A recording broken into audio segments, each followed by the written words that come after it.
रवि लामिछानेको भ्रमण किन रोकियो? के बालिनले रोकेका हुन्? Extreme Energy Drink. राष्ट्रिय स्वतन्त्र पार्टी रासपाका सभापति रवि लामिछानेको तय भइसकेको चीन भ्रमण एकाएक स्थगित भएपछि नेपाली राजनीति र कूटनीतिक वृत्तमा तीव्र तरंग पैदा भएको छ।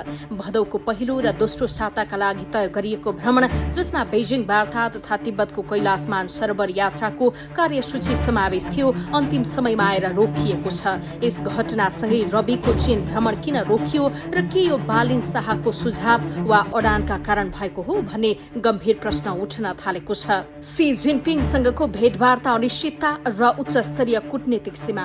चीन भ्रमण स्थगित हुनुको प्रमुख कूटनीतिक कारण चिनिया राष्ट्रपति सी जिनपिङसँगको भेटवार्ता निश्चित हुन नसक्नु हो। सभापति लामिछानेले चीन भ्रमणका क्रममा चिनिया सर्वोच्च नेतृत्वसँगै भेट्ने अड्डी कसेका थिए, तर चिनिया पक्षले भने सामान्य स्तरको भ्रमण र संवादलाई मात्र जोड दिएको थियो। नेपालमा सहकारी ठगी सम्बन्धी अदालतमा चलिरहेका मुद्दाहरू र कानूनी विवादका कारण अन्तर्राष्ट्रिय समुदायले रासपा नेतृत्वलाई ध्यानपूर्वक निहालिरहेको सन्दर्भमा बेजिङले तत्कालै उच्च स्तरीय भेटवार्ताको ग्यारेन्टी नगरेपछि भ्रमण रोकिएको विश्लेषण गरिएको छ। बालिन शाहको अर्थपूर्ण सुझाव र आन्तरिक शक्ति सञ्चयको बहस। यस स्थगनमा रासपाका वरिष्ठ नेता तथा प्रधानमन्त्री बालेन्द्र शाह बालिनको अर्थपूर्ण सुझाव र दृष्टिकोणले मुख्य भूमिका खेलेको मानिएको छ। बालेन्द्रले सभापति रविलाई अदालतमा विचाराधीन रहेका मुद्दाहरूमा सफाई क्लिन चिट नलिई अन्तर्राष्ट्रिय भ्रमण मार्फत शक्ति सञ्चय गर्न खोज्ने प्रवृत्तिले पार्टी र नेतृत्वलाई सही दिशा नदिने प्रष्ट पारेका थिए। बालिनको अर्थपूर्ण सन्देश अदालतका मुद्दा सुल्झाउनु र स्वदेशमै संगठन सुदृढ गर्नु पहिलो प्राथमिकता हुनुपर्छ। अन्तर्राष्ट्रिय भ्रमणमा भन्दा मुलुकभित्रै नागरिकका मुद्दामा केन्द्रित हुनु राजनीतिक हिसाबले उपयुक्त हुन्छ। भारत भ्रमणपछि रणनीति र डाक्टर सोनिम वाग्लेको भारत यात्रा। रवि लामिछानेले भारत भ्रमणका क्रममा पाएको आतिथ्यतापछि चीन भ्रमणलाई लिएर निकै उत्साह देखिएका थिए, तर भू राजनीतिक सन्तुलन मिलाउन रासपाभित्र अर्को कूटनीतिक रणनीति अघि सारियो। सभापति रविको चीन भ्रमण स्थगित भएसँगै उपसभापति एवं अर्थमन्त्री डाक्टर सोनिम वाग्ले उच्च स्तरीय भ्रमणका लागि भारततर्फ जाने निश्चित भएको छ। यस कदमलाई रासपाले छिमेकी मुलुकहरूसँग सन्तुलित सम्बन्ध राख्ने प्रयासका रूपमा हेरिरहेका छन्। संसदीय प्रतिनिधि मण्डलको चीन प्रस्थान। सभापति लामिछानेको व्यक्तिगत र राजनीतिक भ्रमण स्थगित भए तापनि रासपाको चीनसँगको सम्बन्ध पुरै विच्छेद भएको छैन। विकासशील देशका सांसदहरूको 8औं सेमिनारमा सहभागी हुन रासपा सांसद कमल सुवेदीको नेतृत्वमा 5 सदस्यीय संसदीय टोली चीन प्रस्थान गरेको छ। टोलीमा सांसदहरू झक्कु सुवेदी, किरण बाबु श्रेष्ठ, यज्ञ बहादुर बोगटी र उपसचिव शारदा भण्डारी रहेका छन्। रवि लामिछानेको चीन भ्रमण रोकिनुमा चिनिया सर्वोच्च नेतृत्वसँगको भेटवार्ता अनिश्चित हुनु, कानूनी मुद्दाको छाया पर्नु र बालिन शाहले दिएको व्यावहारिक एवं अर्थपूर्ण राजनैतिक सुझाव प्रमुख कारण हुन्। बालेन्द्र शाहले सिधै रोक लगाउने भन्दा पनि रविलाई स्वदेशी राजनीतिमा स्थापित हुन र कानूनी जटिलता सल्टाउन दिएको सुझाव नै भ्रमण स्थगित हुने मुख्य कारण बनेको छ। आज हामी समाजमा यो भएन त्यो भएन भनेर कति धेरै गुनासोहरू गर्छौँ नि, त्यो प्रभाव प्रतिबद्धताको प्रभाव हो। हामी प्रतिबद्ध छैनौँ। मैले आफूलाई सेन्टरमा राखेर भन्न खोजेको होइन, तर परिस्थितिले जिम्मेवारीले पार्टीका सभापति भइसकेपछि मैले कतिपय कुराहरू आफ्नो अनुभवहरू यस्ता कुराहरू सुनाउँछु। म यहाँ हलमा भएका तपाईँ साथीहरूको योग्यता, क्षमता, विज्ञता, अनुभवलाई कयौं साथीहरूलाई म कहिले चुनौती दिन सक्दिनँ। प्रकारान्तरले समय र परिस्थितिले मलाई तपाईँको सभापति बनायो, तर सभापति बन्दैमा म तपाईँभन्दा जान्ने, तपाईँभन्दा विद्वान, तपाईँभन्दा पढेको, तपाईँभन्दा धेरै अनुभव गरेको कहिले पनि म त्यो क्लेम गर्दिनँ। मेरो दाबी कहिले पनि छैन। कयौं साथीहरू हुन्छ जसलाई म कुनै हालतमा पनि चुनौती दिन सक्दिनँ तपाईँहरूको क्षमता, विज्ञता, योग्यतामा। तर जिम्मेवारीले कहिलेकाहीँ केही कुराहरू साटफेर गरौँ भन्ने खोज्दो रहेछ। एउटा यस्तो समय पनि थियो, मलाई 21 सिटको दलको नेताका रूपमा प्रधानमन्त्री बन्नको निमित्त मेरो मात्र हस्ताक्षर बाँकी राखिएर प्रस्ताव पनि आएको थियो। भइदिउन त भन्दाखेरि त्यति गाह्रो पनि थिएन, तर त्यतिखेर एउटै चिज दिमागमा आयो कि यत्रो आन्दोलन, यत्रो आशा, यत्रो भरोसा यो कहाँ जान्छ? म भइ नै हालेछु भन्ने 2 महिना, 4 महिना, 6 महिनाको प्रधानमन्त्री बन्थे होला, धेरै नै धेरै भयो, त्यो सिंहदरबारमा एउटा तस्बिरसम्म टाँसिन्थ्यो होला, तर देशले त्यो आन्दोलन गरेर बसेको थियो। देशले यत्रो परिवर्तन गरेर बसेको, देशले यस्ता होनहार मान्छे गरेर बसेको थियो, मसँग त्यो अधिकार थिएन। त्यतिखेर साँच्चै नै मलाई महसुस भएको, म यहाँ गर्वका साथ भन्न सक्छु, त्यसलाई हाँसी हाँसी किस्तीमा आएको प्रधानमन्त्री पदलाई हाँसी हाँसी नमस्कार गरेको हो। मैले यसलाई असाध्यै धेरै गर्वको विषय बनाएको होइन, इतिहासको पानामा दर्ज मात्र गराउन खोजेको हो, किनकि यो आन्दोलनले यो मोमेन्टले कुरिरहेको थियो। यति भन्नाले मैले बडो त्यागीको उपाधि पाउँछु भन्ने लोभले मैले भने होइन साथी हो, यति प्रतिबद्धता चाहिँ चाहिन्छ भन्न खोजेको। तपाईँहरूको इमान्दारिता, तपाईँहरूको योग्यता र तपाईँहरूको क्षमतालाई चुनौती दिने मसँग त्यही धेरै योग्यता छैन, मैले अघि नै भनिहालेँ। तर राजनीतिमा कहीँ न कहीँ कतै न कतै त्यो प्रतिबद्धता, त्यो आँट, त्यो साहस, त्यो हिम्मत हामीसँग हुनुपर्दछ। भोलि आउने चुनावमा यही हलमा भएका कयौँ साथीहरूले कुनै कारणले टिकट पाउनु भएन भने सबभन्दा पहिला मलाई फेसबुकमा गाली गरेर निस्किने पनि हुनुहुन्छ होला भोलि, त्यस्तो पनि हुन सक्छ। तर त्यो धेरै हुन्छ कि भन्ने कुराले अलिकति सताउँछ मलाई। जसो जसो राजनीति त हाम्रो पोल्टामा आइपुग्यो, यसको अर्थ हाम्रो व्यक्तिगत लाभ र हाम्रो लाभमा देशको राजनीति प्रयोग नहोस्। मेरो चिन्ता यति मात्रै हो। यतिका साथीहरू आउनु भएको छ, अधिकांश युवा साथीहरू हुनुहुन्छ। कुनै पनि देशले यति धेरै युवा केन्द्रीय सदस्य पार्टीको, यति धेरै युवा सांसद, यति धेरै युवा मन्त्री पाएको छैन। यो कुरालाई कसैले हल्का रूपमा लिएको होला, प्रतिपक्षीहरूले यतिकै आए हावाहुरी आयो भनेर भन्लान्। तर याद गर्नुहोस्, आज तपाईँ हामीले बाटो बिरायौँ भने संसारभरि के मेसेज जान्छ भने युवाको नेतृत्वले काम छैन, युवा भनेर हुने रहन्छ। देख्नुभयो नेपाल भनेर संसारका अन्य देशहरूले भन्ने छन्, हाम्रो शिर झुक्छ, शिर झुकाउने काम गर्नुहुन्न साथीहरू। केही गर्न सकिन्न भने पनि गलत नगर्न सकिन्छ।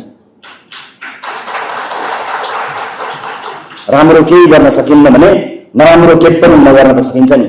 कम्तीमा पनि आफूले आफूलाई त्यति कमिटमेन्ट हामीले गर्नुपर्ने हुन्छ। हिजो हामीले दोष लगाउने कयौँ मान्छेहरू थिए, कयौँ नेताहरू थिए जसलाई दोष लगाउँदा नै हुन्थ्यो।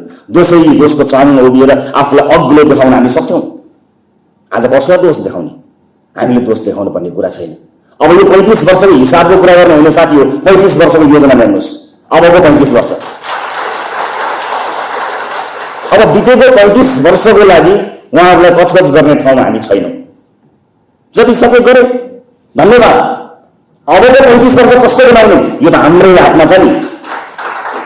त्यसकारणले अब बितेका 35 वर्षको देशमा इन्स्टिट्युसनहरू छन्, ती इन्स्टिट्युसनहरूले आफ्नो काम गर्छन्। तर अब आउने 35 वर्ष देशलाई कहाँ लिएर जाने? अबको हाम्रो शिक्षा र स्वास्थ्य नीति के हो? आम नागरिकले हाम्रो नेतृत्वमा के पाउँदैछन्? हाम्रो विकास नीति के हो? हाम्रो वैदेशिक नीति के हो? हाम्रो नीतिका कारण हामी कहाँ पुर्याउँदैछौँ देशलाई? हाम्रो अर्थतन्त्रले कुन आकार ग्रहण गर्दैछ? हाम्रो सामाजिक लोकतन्त्रको अभ्यासबाट हामी कुन कुन उपलब्धि हासिल गर्न खोज्दैछौँ? हाम्रो ध्यान, हाम्रो समय त्यहाँ जानुपर्दछ। यो प्रशिक्षणमा तपाईँहरूलाई राजनीतिक रूपमा विभिन्न कुराहरू तपाईँहरूले प्राप्त गर्नुभयो होला। म त जहिले पनि तपाईँहरूलाई खालि एउटा प्रतिबद्धताको मात्र अपेक्षा गरेर कुराकानी गर्छु। कहिलेकाहीँ हुँदै जाँदाखेरि म तपाईँहरूलाई बोरिङ सुन्न पनि सक्छु। जब धेरै चिन्ता लाग्छ, चिन्ता लागेपछि साथीहरूलाई सम्झाउन, बुझाउन, अलिकति ओरिएन्टेसन जस्तो कुराकानी गर्न, राजनीतिक भन्दा पनि बढी अलिक फरक तरिकाले प्रस्तुत हुन मन लाग्दो रहेछ। ठुलो एउटा घरमा 4औँ 5औँ तल्लामा एउटा बुढो मान्छे बसेको हुन्छ। मैले टेलिभिजनमा भनेको कुरा सम्झिएँ। त्यो 5औँ तल्लामाथि बसेको हुन्छ। राति बिस्तारै त्यो 5 तला तल ओर्लिएर त्यो तलको तल्लाको एउटा सानो कोठामा सानो एउटा बल्ब बलेको हुन्छ। त्यो बुढो मान्छे त्यो 5 तला तल ओर्लिएर तल गएर सानो एउटा बल्ब मिलाएर गएर सोध्छ, त्यो बल्बले कति नै पैसा खर्च हुने होला? त्यसमाथि 5औँ तल्लाको घर भएको सम्पन्न बुढो मान्छे, त्यसलाई के नै फरक पर्ने होला र? तर त्यो त जिम्मेवारी हो, त्यो त अभिभावकत्व हो। त्यति राति 5 तला ओर्लिएर एउटा बल्ब भए पनि मिलाएर जाउँ, यति भए पनि पैसा चुहावट नहोस् भन्ने कुराको सोच आउनु भनेको त्यो जिम्मेवारी हो। मलाई कता कता त्यही जिम्मेवारी महसुस भएर बेला बेलामा तपाईँहरूलाई झर्को लाग्ने गरी प्रवचन दिए चाहिँ यसै गरी भनिरहन्छु, बताइरहन्छु। देशको सबैभन्दा शक्तिशाली राजनीतिक दलको सबैभन्दा ठुलो नेता भनेको देशको सबैभन्दा जिम्मेवार मान्छे हो। त्यो जिम्मेवारीको महसुस मलाई छ। त्यही महसुस भएको जिम्मेवारी तपाईँहरूसँग बाँड्न पाइयो र त्यो जिम्मेवारीको बाँडफाँड राम्रोसँग अच्छासँग गऱ्यौँ भने हामी बलियो बन्छौँ। यही बाँड्ने त हो नि हामीले। केही जिम्मेवारी तपाईँले भोग्ने, केही जिम्मेवारी अर्कोले भोग्ने। यसरी अगाडि बढ्यौँ भने हामी साँच्चै नै एउटा बलियो पार्टी बन्छौँ। सबैले आशंकाका दृष्टिकोणले हेरेका छौँ। एकैचोटि सम्झिहेर्नुहोस् त, हामी 182 जना छौँ। म यहाँ उभिएर तपाईँलाई भन्न सक्छु कि मेरा कारणले तपाईँहरूको शिर झुक्दैन। म ग्यारेन्टीका साथ, म प्रतिबद्धका साथ भन्न सक्छु। मेरो कारणले अन्जानमा मबाट कुनै गल्ती कमजोरी भएछन् भने म राजनीतिक रूपमा त्यसलाई सच्याउने, त्यसबाट क्षमा याचना गर्ने र पुनः तपाईँहरूको शिर फेरि पनि उठाउने, जमर्को गर्ने प्रतिबद्धता व्यक्त गर्न सक्छु। लडिएछ भने फेरि उठेर दौडेर पनि प्रतिबद्धता गर्न सक्छु। त्यही प्रतिबद्धता तपाईँहरू सबैले गर्नुपर्छ र मलाई तपाईँहरूले भन्नुपर्छ ढुक्क हुने गरी कि भन्नुहोस् कि सभापतिज्यू मेरा कारणले पार्टीको शिर झुक्दैन, म ढुक्क हुनुहोस्, ग्यारेन्टी गर्छु, तपाईँहरूले भन्नुपर्छ। मैले बारम्बार भन्दै आएको कुरा फेरि पनि जोड्न चाहन्छु साथी हो, विभिन्न सेक्टरहरूमा हामीले काम गर्नुपर्नेछ। मुलुकमा यो हरेक क्षेत्रका मानिसहरूले अहिले राजनीतिमा प्रवेश गरेको भएर होला नेपालको पार्लियामेन्ट, सरकार, मन्त्रीहरू सबैप्रति सबैको ध्यान गएको छ, आँखा गएको छ, बडो ध्यान दिएका छन्। हरेक क्षेत्रका मानिसहरूको आगमन राजनीतिमा भएको हुनाले यस्तो लागिरहेको छ देशमा राजनीति बाहेक केही पनि चलेको छैन जस्तो लागिरहेको छ। सायद होला पनि। मोडल, कलाकार, वैज्ञानिक, प्रोफेसर, खेलाडी, व्यापार व्यवसाय क्षेत्रका उद्यमी, जर्नलिस्ट, हेर्नुहोस् त हरेक क्षेत्रका मानिसहरू आएपछि सबैको ध्यान यहाँ गएको छ। यतिका धेरै मान्छेहरू जम्मा भएका हुनाले हर क्षेत्र यसैमा हेरिरहेको छ। तपाईँ जहाँसुकै हेर्नुहोस् अन्य गतिविधिहरू कम भए जस्तो हामीलाई लागिरहेको छ। जब सिङ्गो देशको ध्यान राजनीतिमा छ र विभिन्न पेसा र व्यवसाय गरेका मानिसहरू राजनीति संलग्न भनेर आएका छन् भने इतिहासमा योभन्दा बढी जिम्मेवार हुने समय कहिले पनि हुँदैन। प्रिय साथीहरू, म तपाईँलाई पढाउन र तपाईँहरूलाई सिकाउन भन्दा पनि तपाईँसँग यही एउटा कुरा माग्नका लागि उपस्थित भएको छु कि इतिहासले हामीलाई दिएको यो जिम्मेवारी यहाँबाट हामी कतै विचलित त हुन्नौँ। जानेर वा नजानेर, जानेर वा नजानेर झुकिएर पनि हामीबाट भएका क्रियाकलापले गर्दा यो देशको लोकतन्त्र कमजोर नबनोस्। यो हाम्रो पहिलो जिम्मेवारी हो। आज विभिन्न संस्थाहरू डराएका छन्। इन्स्टिट्युसन्सहरू भत्किए भने लोकतन्त्र भत्कन्छ। एकैपटक गर्लम गुर्लममै जाने त्यस्तो कमजोर घर होइन लोकतन्त्र। हिजोका शहीदहरूले बलिदानी दिएका छन्। हिजोका राजनीतिक दलहरूले जेल मेल भोगेर यसलाई बलियो बनाएका छन्। बिल्कुल बलियो छ यो कमजोर छैन। कमजोर हुनु हो त धेरै अगाडि झलिसक्थ्यो। यसलाई बलियो बनाएका छन्। उनीहरू भन्न सक्छन् भोलि हामीले कति बलियो बनाएर तिमीहरूलाई दिएका थियौ, बलियो थियो तिमीहरूले हामीलाई लिएर गएका थियौ। सुशासनको कुरामा न हामी चुकेका थियौँ, बाँकी राजनीतिक हिसाबमा त हामी बलियो थियौँ।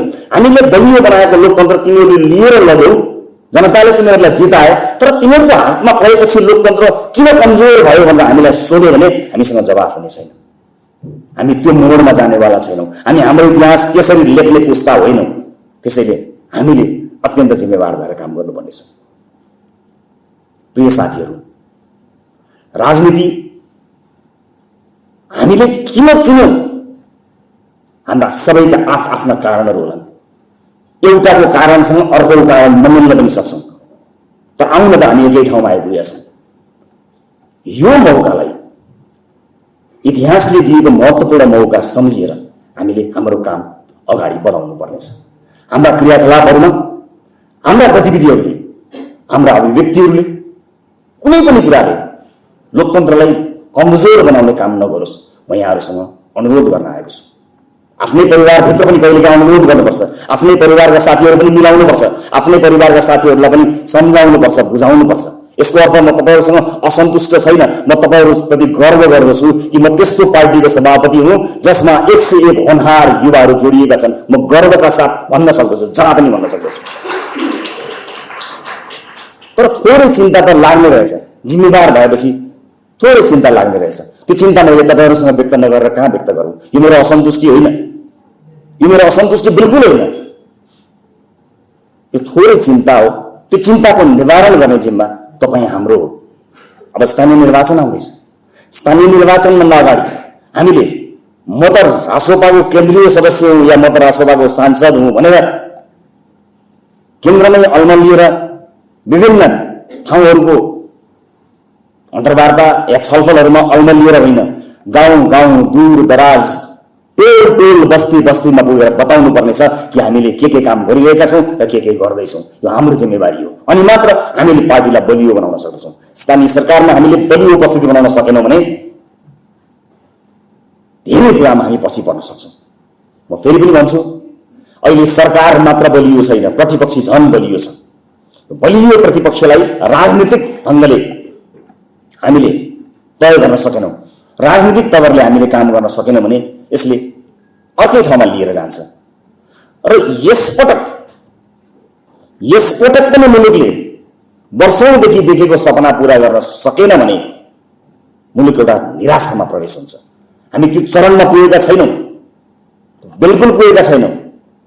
मैले गर्वका साथ भन्दै आएको छु, सरकारका काम कारबाही गतिविधिहरूमा कहिलेकाहीँ कुनै निर्णयहरू विवादित हुन्छन्, कुनै निर्णयहरू असाध्यै धेरै आम नागरिकको वाहवाही पाउने खालका हुन्छन्। महत्त्वपूर्ण कुरा सरकारको नियत हो, सरकारले लिने नीति हो, त्यसमा केही पनि समस्या छैन, भइरहन्छन्। तर सुशासनको मुद्दा उठाएको रासपा सरकारले आज कुनै एक ठाउँमा अनियमितता गरेको प्रश्न उठेको छैन। यो सबैभन्दा ठुलो कुरा हो। आज हामीलाई कसैले भन्न सक्दैन, आज तिमीहरूले भ्रष्टाचार गर्यो, तिमीहरूको यो काण्ड भयो, तिमीहरूले यहाँ अनियमितता गर्यो भनेर एकजनाले पनि भन्न सकेका छैनन्। बस यो चिज हाम्रो लागि सबैभन्दा महत्त्वपूर्ण कुरा हो। यति नै पर्याप्त हुँदैन। र सबै कामहरू सरकारको पहिलो वर्षमा देखिने खालका पनि हुँदैनन्। जग हाल्ने बेला भएको हुनाले जग हाल्दा त्यो स्ट्रक्चर देखिन्न, मैले निरन्तरै भनिरहेको कुरा हो। त्यसैले अहिले हामी निरन्तर सरकारले 100 दिन बनाएपछि निरन्तर छलफलमा छौँ। पार्टीले आफ्नो गतिविधि निरन्तर रूपमा अगाडि बढाएको छ। पार्टीमा नयाँ साथीहरू आउने, जति पनि खाली पदहरूलाई पदपूर्ति गर्ने लगायतका कामहरू निरन्तर भएको छ। म आफै अब मधेसतर्फ जाने तयारीमा भएको छु। सम्भवतः चाँडै नै हप्ता 10 दिन या 2 हप्तामा मधेस यात्रामा पनि निस्कन्छु। त्यहाँ अधिवेशनहरू गर्नुपर्नेछ। अन्य साथीहरू गाउँ गाउँ जानुहुनेछ। केन्द्रीय सदस्य सबैलाई, हरेक साथीहरूलाई विभिन्न ठाउँहरूको जिम्मेवारी दिएर पठाइन्छ। उहाँहरू त्यहीँ बसेर आम नागरिकसँग कुराकानी गरेर उहाँका दुःख सुख सुनेर, उहाँका गुनासाहरू सुनेर तिनलाई समाधान गर्ने बाटोमा जानुहुनेछ। हामी देशैभरि जानेछौँ। पार्टी पूर्ण रूपमा चलायमान हुनेछ, त्यसमा कुनै शङ्का छैन। यसबीचमा सरकारका काम कारबाहीमा आम नागरिकले सोधेका हरेक प्रश्नको जवाफ र समाधान हामीसँग हुनुपर्नेछ। त्यसैले त्यसका लागि साथीहरू तयार रहनुहोला। सरकारले गरेका कयौं कामहरू छन् जसलाई छायामा पार्ने कोसिस पनि हुन्छ, किनकि यो राजनीति हो। यो राजनीतिमा कहाँ आफ्नो ठाउँ भेटिन्छ भनेर मानवीय संवेदनामा समेत नेपथ्यमा बसेर विभिन्न पार्टीका साथीहरूले आफ्नो राजनीतिक अभिष्ट पूरा गर्न खोजिरहेका हुन्छन्। त्यो उहाँहरूको तरिका हो, हामीलाई त्यसमा केही पनि भन्ने छैन। हाम्रो काम भनेको आम नागरिकले हामीलाई के भनेर भोट दिएका थिए त्यो कुरा पूरा गर्ने, त्यसमा खबरदारी गर्ने। सरकारलाई पार्टीले जिम्मेवार बनाउँदै आएको छ। अझ बढी तपाईँले देख्नु भएको छ, हामी पार्टी कार्यालयमा जनताको गुनासो सुन्नका लागि सांसद र केन्द्रीय सदस्यलाई हामी सुन्छौँ भन्ने कार्यक्रम निरन्तर गरिरहेका छौँ। यसको अर्थ जनताको गुनासो हामीले सुनिरहेका छौँ। यस अगाडि यसरी सोझै पार्टी कार्यालयमा आएर शुभेच्छुक साथीहरूले प्रश्नै सोधेर त्यसको पारदर्शी रूपमा राखेको हामीले सुनेका थिएनौँ। हामीले त्यो क्रम सुरु गरेका छौँ। अब नागरिकले हामी कहाँ आएर कुरा गर्न सक्नुहुन्छ। त्यति मात्र होइन, सरकारका मन्त्रीहरूलाई हामीले पार्टीमा बोलाएर आम नागरिक र पार्टी पन्थीका साथीहरूको गुनासो के छ त्यो कुरा पनि प्रत्यक्ष सुन्नका लागि जिम्मेवार बनाएका छौँ। यस अगाडि हामीले मन्त्रीले यसरी जवाफ दिएको हामीले सुनेका छैनौँ। अर्थात् नागरिकको गुनासो विभिन्न नेतृत्व तहमा आइपुग्छ। त्यो नेतृत्व तहमा आएको गुनासो हामी मन्त्रीहरूसँग सोझै कुराकानी गर्छौँ र देखिएका समस्याहरूलाई समाधान गर्ने बाटोमा जान्छौँ। साथीहरू, यो प्रशिक्षणमा तपाईँहरूले धेरै कुराहरूको अनुभव गर्नुभयो होला र अझै धेरै कुराहरू अनुभव हुन बाँकी नै छन्। हामी त्यसमा काम गर्नेछौँ र विभिन्न क्षेत्रसँग सम्बन्धित रहेर अब हामीले काम गर्नुपर्ने बेला आएको छ। हामीले जति कुरा गरे पनि, हामीले जति भाषण गरे पनि, हामीले जति कार्यशालाहरू चलाए पनि त्यसले परिणाम बदल्न सकेन भने त्यसको कुनै अर्थ छैन। परिणाम बदल्नु पर्ने हुन्छ, व्याख्याले पुग्दैन। परिणाम ल्याउनको निमित्त परिणामै ल्याउनु पर्ने हुन्छ। त्यसैले यो बुझ्न अप्ठ्यारो नमान्नु होला कि आज हाम्रा काम कारबाही हाम्रा गतिविधिहरूमा भर्खरै सुरु भएको गर्दैछन् है, यो पहिलो वर्ष हो भनेर आम नागरिकले त्यति धेरै गुनासो गरेका छन्। तपाईँहरूलाई कतिलाई लाग्दो अब गुनासो धेरै आयो, मान्छेहरूले चाहिँ सरकारको चाहिँ आलोचना गर्न थाले कि भनेर कहिलेकाहीँ सोसियल मिडिया स्क्रोल गर्दा तपाईँहरूलाई चिन्ता पनि लाग्दो, ओहो हो कि क्या हो, अप्ठ्यारो पऱ्यो कि क्या हो भन्ने पनि लाग्दो होला। नागरिकले गुनासो गरिसकेका छैनन्।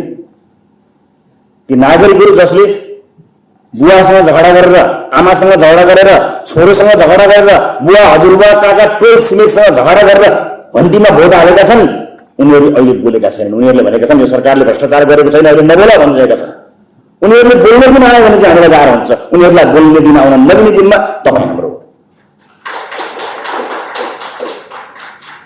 त्यसका लागि पार्टी निरन्तर काम गरिरहेको छ। हामी संवादमा बसौँ, छलफलमा बसौँ। म फेरि पनि भन्छु, हुन त आम सञ्चारका साथीहरू पनि हुनुहुन्छ, पार्टीको मात्र कुराकानी यसो गोप्य गर्ने ठाउँ छैन, सबै खिचिएको छ। तैपनि यतातिर कुरा आउँदा काम लाग्छ कि भनेर एउटा कुरा भनिहाल्छु। तपाईँहरूको उपस्थित भइसकेपछि तपाईँहरूको कार्यक्रमप्रति तपाईँहरूको सहभागिता, संवेदनशीलता सबै पार्टीले नोट गरिरहेको छ है साथीहरू। भोलि पर्सि खोइ त मैले यत्रो काम गर्दाखेरि पनि, म यति लामो समयदेखि गर्दा पनि खोइ मैले त केही अवसर पाइनँ भन्ने कुरा आउँदाखेरि तपाईँका उपस्थितिहरू, तपाईँका हाजिरीहरू, तपाईँको सहभागिताहरू सबै हिसाब बैखातामा चढ्लान्। त्यसकारणले साथीहरूलाई म यो अनुरोध गर्न चाहन्छु, पार्टीका बैठक, पार्टीले बोलाएको छलफल, त्यसमा सहभागी नहुने, त्यसलाई सहभागी भइदिए जस्तो गर्ने कामले भोलि तपाईँहरूलाई गाह्रो पर्ला, अप्ठ्यारो पर्ला। यति त क्यामेरा यहाँ जति धेरै भयो नि साथीहरूलाई यति भन्न त म सक्छु। त्यसकारणले मैले भन्न सकेको यति हो। बुझ्नुपर्ने चाहिँ तपाईँले बुझ्नु होला, फेरि अलि बढी बुझ्नुपर्ने यहाँहरू सबैले बुझ्नु होला। र अर्को एउटा महत्त्वपूर्ण कुरा म दोहोऱ्याएर भन्न चाहन्छु कि विधिभन्दा बाहिर गएर कुनै पनि अर्गनाइजेसन, कुनै पनि इन्स्टिट्युसन चल्न सक्दैन। राजनीतिक पार्टी त चल्नै सक्दैन। आफ्नो नेतृत्वमा भएका बेलामा विधि मिचे भने मेरो अस्तित्वमा पनि तपाईँहरूले प्रश्न गर्न पाउनुहुन्छ। त्यसकारणले आफ्नो अस्तित्वमा प्रश्न हुने काम मेरो कार्यकालमा नहोस् भन्ने कुरामा म सचेत छु। क्यान्डिडेट क्लब, लिडरसिप एकाडेमी, यी सबै कुरालाई अक्षरशः पालना गरेर उम्मेदवारहरूको चयन हुन्छ। अक्षरशः पार्टीले अनुमोदन गरेका राजनैतिक दस्तावेजहरूको अक्षरशः पालना हुन्छ। पार्टीले बनाएको विधि, निर्देशिका, नियमावलीको अक्षरशः पालना हुन्छ। हामी विधिभन्दा बाहिर जान सक्दैनौँ। हिजो समायोजनका विषयलाई लिएर एउटा ऐतिहासिक जिम्मेवारी हाम्रो काममा आएको थियो। त्यसकारणले हामीले विभिन्न साथीहरूसँग समायोजन गरेर महाधिवेशनमा समायोजन टुङ्ग्याएका हौँ। समायोजन टुङ्ग्याइसकेका छौँ। हामीले चितवनमा सबै कुरा गरिसकेका छौँ। चितवन महाधिवेशनमा के भए, के भएनन्, ती सबै कुरा एउटा अङ्ग्रेजीमा भनाइ छ, whatever happened in Vegas stays in Vegas भने जस्तै जे whatever happened in Chitwan stays in Chitwan. चितवनमै बस्यो, चितवनबाट त्यो मुभमेन्ट काटेर आएको छैन, त्यतै छ, उता गएको छैन। त्यसकारणले त्यसमा हामी धेरै चिन्तित नहौँ। तर अब अगाडि गइसकेपछि यहाँहरूलाई म स्पष्ट पार्छु, यी हल्ला, यी गसिप, यी सबै चिजहरूमा कुनै चिजको त्यसको पछि लाग्ने साथीहरू पछि पर्नुहुन्छ। त्यतातिर नलागिकन पार्टीलाई बलियो बनाउने, एकजुट भएर अगाडि बढ्ने कुरामा यहाँहरूले ध्यान दिनुहुनेछ, यहाँहरूले अगाडि बढ्नुहुनेछ भन्ने मैले विश्वास लिएको छु। र फेरि पनि भन्छु यही मेसेज मार्फत कि कयौँ ठाउँमा दुईवटा कुरा हुन्छ। एउटा, आउने चुनावमा उम्मेदवार तपाईँ हो भनेर कसैले तपाईँलाई भनेको छ भने तपाईँलाई त्यसले नराम्रोसँग ठग्यो, असाध्यै नराम्रोसँग। अझ त्यसको लागि कसैले झुक्क्याएर तपाईँसँग यसो केही लेनदेन पनि गरेको छ भने तपाईँको लगानी नराम्रोसँग डुब्यो, नराम्रोसँग। किनभने अब त्यो सबै पनि गरेको कसैको मिल्न पनि जाला। फेरि त्यस्तो भएछ भने यो बिग्रेको घडी पनि दिनमा 2 चोटि चाहिँ सही हुन्छ है। फेरि अब त्यो बिग्रेको घडी बनेर 2 चोटि सही हुन्छ कि मेरो बसिरहनु भएको छ भने बेग्लै कुरा हो, नत्र तपाईँको त्यो सब डुब्यो, त्यो हुनेवाला छैन।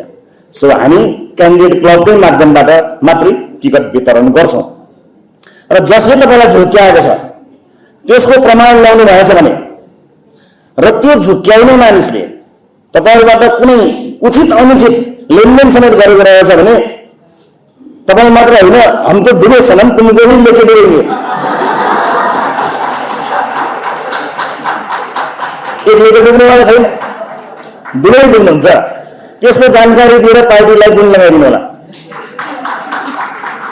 हामी त्यस्ता डुबेको साथीहरूलाई हेर्न पनि अलिकति आतुर छौँ पार्टीको नाम बेच्छ पार्टीको विधि नै तोडमोड गरेर टिकट दिनुमा मै हो नि कहाँ छोडिदिनुहोस् न म मिलाइहाल्छु भन्ने मान्छेलाई डुबेको हेर्न मलाई पनि इच्छा छ त्यस्तो जानकारी पार्टीलाई यहाँले गराइदिनु होला अर्को कुरा पार्टीको नाम बेचेर मेरो या अरू कुनै साथीको चाहिँ मेरो सम्बन्ध उहाँले भनेको उहाँलाई गर्नुपर्छ उहाँको आफ्नै कुरा हो उहाँले भनेर म आएको भनेर कुनै जागिर कुनै प्रोजेक्ट कुनै ठेक्का कुनै काम कसैले गराइरहेको छ भने एकजनालाई पनि न मैले न पार्टीले कसैलाई केही भनेको छैन जसले भन्दछ त्यो व्यक्ति मात्र जिम्मेवार छ त्यहाँ पनि तपाईँलाई ठगिरहेको छ मैले कसैलाई पनि अख्तियारी दिएको छैन कसैलाई पनि कुनै पनि अख्तियारी दिएको पनि छैन अरू साथीले पनि कसैले कसैलाई अख्तियारी दिनुभएको छैन हामी पूर्ण रूपमा स्वच्छ स्वस्थ प्रतिस्पर्धामा विश्वास गर्छौँ त्यसैले जो कोहीले हाम्रो नाम बेचेको छ पार्टीको नाम बदनाम गरेको छ र एउटा इतिहासले दिएको यो अवसरलाई बदनाम गर्नको निमित्त भनेको छ त्यस्ता कुरामा पछि नलाग्नु होला त्यस्तो कुरामा विश्वास नगर्नु होला आज म यही मार्फत तपाईँहरूलाई भन्न चाहन्छु र अन्त्यमा साथीहरू छोटो बोलाउन भनेको लामो हुन गयो जे जस्तो भए पनि यो छलफल यो जमघट हामी निरन्तर गरि नै रहनेछौँ मैले यहाँलाई बारम्बार भन्दै आएको छु हामी इतिहासको त्यो साक्षी हौँ त्यो पुस्ता हो जसको काँधमा यो देशले परिवर्तनको आशा राखेको छ अनेकौं देशहरूका इतिहासहरू हामी पढिरहेका छौँ एउटा कुनै मोड आएको थियो त्यो मोड आएपछि त्यो देशले आफ्नो भाग्य परिवर्तन गर्यो नि हामीले पढेका छौँ नि कहीँ देशहरूको एउटा कुनै नेता आएको थियो त्यो नेताले त्यो देशको भाग्य नै बदल्यो भनेर हामीले पढेका हौँ नि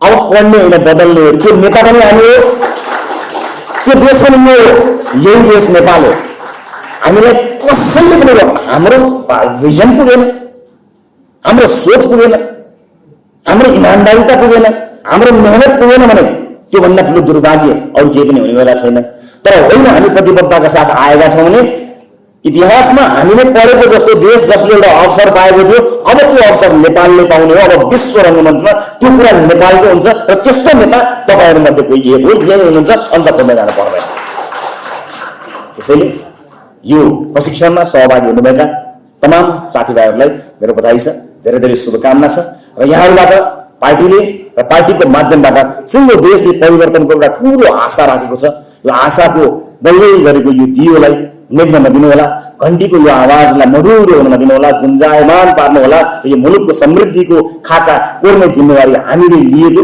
र हामीलाई अगाध विश्वास आम नागरिकले गरेको हुनाले जनताको विश्वास आफ्ना पुस्ताको विश्वास आफ्ना छोराछोरीको विश्वासलाई कहिले पनि मर्न नदिनु होला म यहाँहरूबाट धेरै अपेक्षा गरिरहेको छु यही इमान्दार अपेक्षा सहित आफ्नो भनाइ यहीँ पनि आउँछु सबैको जय होस् जय देश जय घण्टी।